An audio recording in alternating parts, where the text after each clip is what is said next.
கனிவின் கரம் Christian Tamil viewers அனைவருக்கும் இயேசுவின் நாமத்தினாலே அன்பின் வாழ்த்துக்கள். இப்பொழுது ஒரு வசனம் பார்க்க போகிறோம், வாங்க பார்க்கலாம். சங்கீதம் 37ஆம் அதிகாரம் 5ஆம் வசனம். உன் வழியை கர்த்தருக்கு ஒப்புவித்து அவர் மேல் நம்பிக்கையாயிரு, அவரே காரியத்தை வாய்க்க பண்ணுவார். உங்கள் காரியம் எதுவானாலும் அதை கர்த்தருக்கு நீங்கள் ஒப்பு கொடுத்து அவர் சமூகத்தில் நீங்கள் எல்லாவற்றையும் ஒப்பு கொடுத்து நீங்கள் காத்திருக்கும் பொழுது கர்த்தர் உங்கள் காரியத்தை வாய்க்க பண்ணுவார். உங்கள் காரியம் எல்லாவற்றிலும் ஒரு ஜெயம் வரணும்னா நீங்கள் அவர் மேல் நம்பிக்கையாக இருக்கணும். நீங்கள் நம்பிக்கையாக இருக்கும் பொழுது மட்டும்தான் கர்த்தர் உங்கள் காரியத்தை வாய்க்க பண்ணுவார்.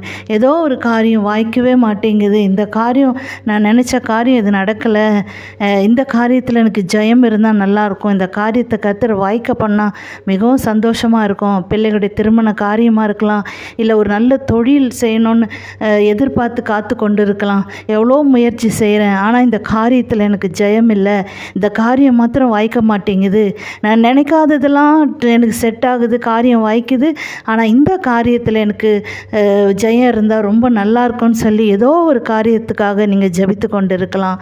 அந்த காரியத்தில் தேவன் உங்களுக்கு அற்புதம் செய்வார். நீங்கள் என்ன பண்ணணும்னா கர்த்தரை நம்புங்க, முழு மனசோட அவரை நம்புங்க. ஏன்னா வேதம் சொல்லுகிறது அவர் தான் வழி, சத்தியம், ஜீவன், அவரே வழியாக இருக்கிறார். நீங்கள் செய்ய போகிற காரியத்தெல்லாம் அவருடைய கரத்தில் ஒப்பு கொடுத்து, அப்பா நான் உங்களை நம்பி இருக்கிறேன், இந்த காரியத்தில் எனக்கு ஒரு ஜெயத்தை கொடுங்க, என் காரியத்தை வாய்க்க பண்ணுங்க அப்படின்னு சொல்லி நீங்கள் அவரிடத்துல ஜெபிக்கும் பொழுது ஆண்டவர் உங்களுக்கு ஒரு அற்புதத்தை செய்ய வல்லமை உள்ளவராக இருக்கிறார். உங்கள் வழியை அவர்கிட்ட முழுவதுமாக ஒப்பு கொடுத்துருங்க, அவரையே சார்ந்து கொள்ளுங்க. உங்கள் சுய புத்தியின் மேலே சாயாத நீங்கள் இதை நம்ம செய்வோம், இது பண்ணால் நம்ம வழி வாய்க்கும் அப்படின்னு நினச்சி நீங்கள் எந்த ஒரு காரியத்தையும் செய்யாதீங்க. முழுவதுமாக அப்பா விட்ட ஏசப்பா கிட்ட உங்கள் காரியத்தை ஒப்பு கொடுத்துருங்க. அப்பா இந்த காரியத்தில் நீங்கள் மாத்திரம்தான் எனக்கு ஒரு அதிசயத்தை செய்ய முடியும், உங்களால் தான் இது நடக்கும்னு சொல்லி முழுமையாக அவரை நம்பும் பொழுது நிச்சயமாகவே கர்த்தர் அந்த காரியத்தில் ஒரு பெரிய அற்புதத்தை செய்து உங்களை ஆச்சரியமாக கர்த்தர் நடத்துவார்.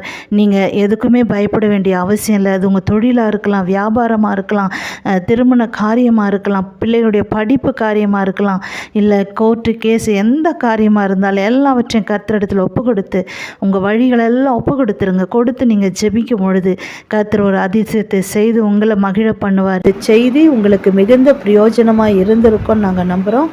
தொடர்ந்து நம்ம சேனலில் வர செய்திகள் எல்லாம் தொடர்ந்து பாருங்கள், உங்கள் நண்பர்களுக்கு ஷேர் பண்ணுங்கள், தொடர்ந்து சப்போர்ட் பண்ணுங்கள். கர்த்தர் உங்களை ஆசீர்வதிப்பாராக. ஆமென்.